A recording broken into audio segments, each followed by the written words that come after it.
California's high-speed rail project may now be the most expensive mistake in American history. At a state meeting, officials revealed a stunning new price tag for the train to nowhere, as we like to call it now, affectionately. $231 billion. The original price tag, when voters approved it, was only $33 billion. That is not a cost overrun. That is a different project entirely. Here's what taxpayers have already spent: $14 billion, mostly on land and construction in the Central Valley of California. No passengers, no track, just dirt and a lot of debt. This project dates back to the 90s. The conversations about it. When something isn't working, at a certain point you have to say, let's abort, as a leader. Of course. And right? I think, yeah, of course. And I think, look, trains is sort of an outdated technology. We were just talking a little bit off the air of what's next. What are the new things that potentially can move people efficiently and cost effectively? The other problem with transportation projects, they take so long, they're so expensive, it's so hard to get consensus. By the time you get going, it's obsolete oftentimes.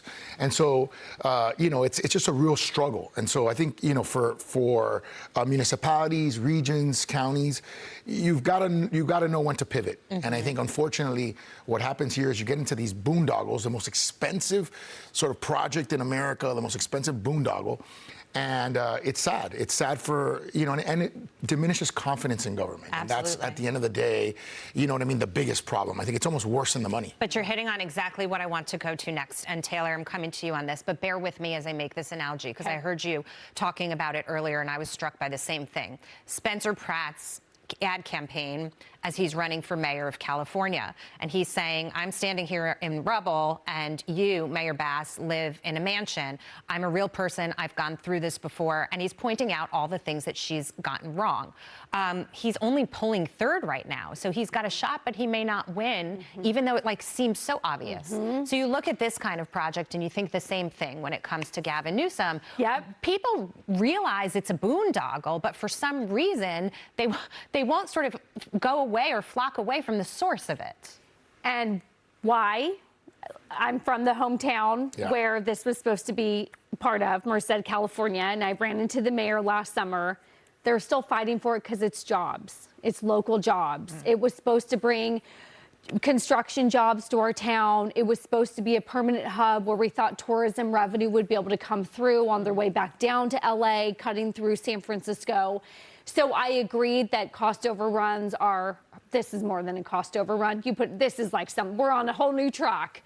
But I think the locals, why the polling is actually still polling for it, and local leaders, because it's the promise of all of those jobs that we thought we would have and the opportunity for the community that we thought we would have. I'm not saying that's right. It's not our money.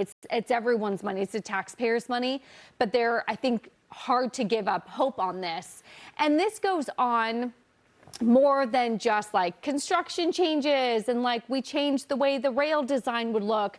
I've cited that statistic about the construction firm who proposed this and was trying to work with Newsom, and they said that government was so corrupt that they went and built the same train in Northern Africa in half the time, because they found that political system was much easier to deal with in Northern Africa than it was in Californian politics. You finish with something that I think is really important, and I hear you on the locality aspect of it and jobs and all of these things.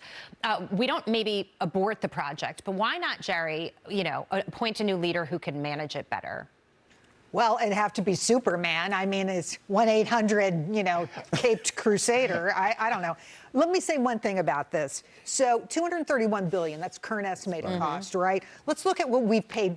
Is that for the whole dang thing from wherever it was originally supposed to go? No. Okay.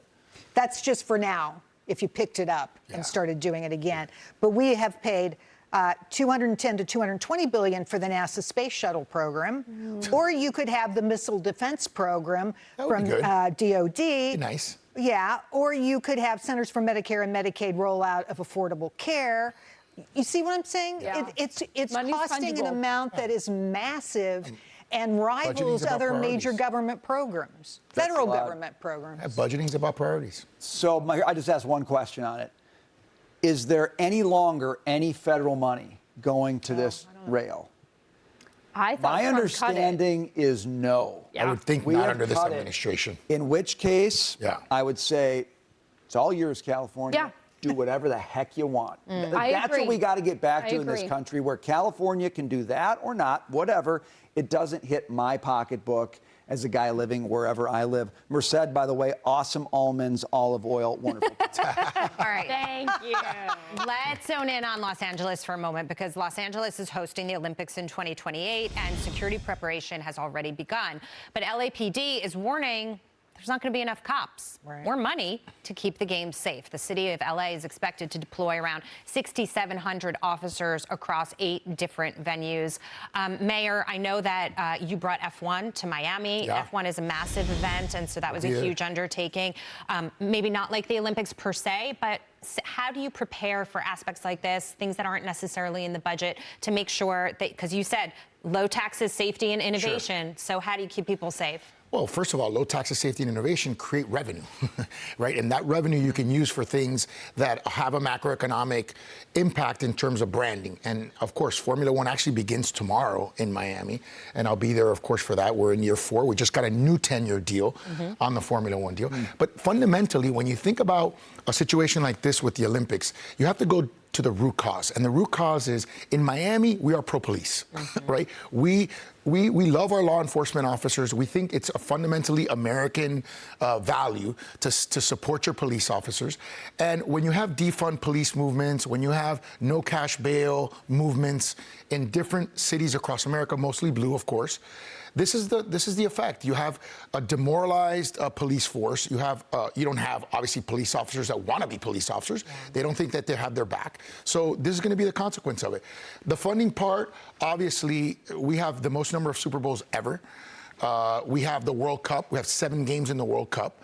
And so, you just have to budget intelligently, and you have to understand that there is a macroeconomic positive financial impact for small businesses.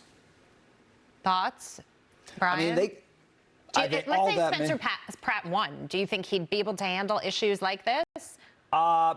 Better than Mayor Bass, for sure. doubt. Does he have enough time once he takes office to turn the ship around? This is 2028 we're talking about, right? I mean, the thing about it is LA couldn't keep federal officers safe when they were there, undertaking ICE operations. So if they can't do that, are they going to pull it together for something much, much bigger and much more complex? I have my doubts. Can I just make a very quick point? Yeah. There wasn't even a line item for this in the budget. You didn't know it was coming. It was a surprise. This is shocking. Ridiculous. This is mismanagement. Ridiculous, yeah. Okay. Let's talk about another one, Chipotle.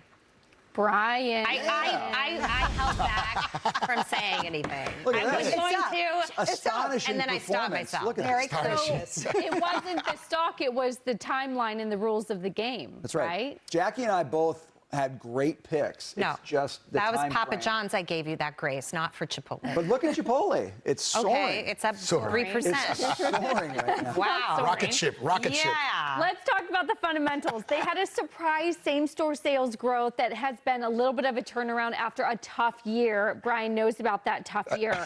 Same-store sales up 0.5%, defying expectations of what analysts thought could be as much as a 1% decline. So growth is good. Transaction growth turned positive as well, reversing the trend of 4 straight quarters of lower guest count. And do you know why? It was the reintroduction of the chicken al pastor and the cilantro lime sauce. The cilantro lime sauce is the real deal. I had it the other day. That's right. Thebomb.com. It's not a coincidence that I have gone there, I think, like every single day of the last quarter. Bless your heart. Are they still doing the $5 meat The cups? little protein cup, $5 chicken cup. Bless your heart. Do you get this special chicken in the cup, or you get something else? Extra Haven't yet. chicken. I just go for the normal chicken right now, but Okay. I'm not opposed to experiment. I love this chicken chicken al pastor. Is it conversation. just chicken and nothing else? It's just straight chicken. It's here. all you a need. $5 Protein, cup that's of it. chicken, That's all you need. Chicken. of meat. No, but it's good. You get the Meat, protein. protein in a cup. Here. Okay, on all that right. note, coming out.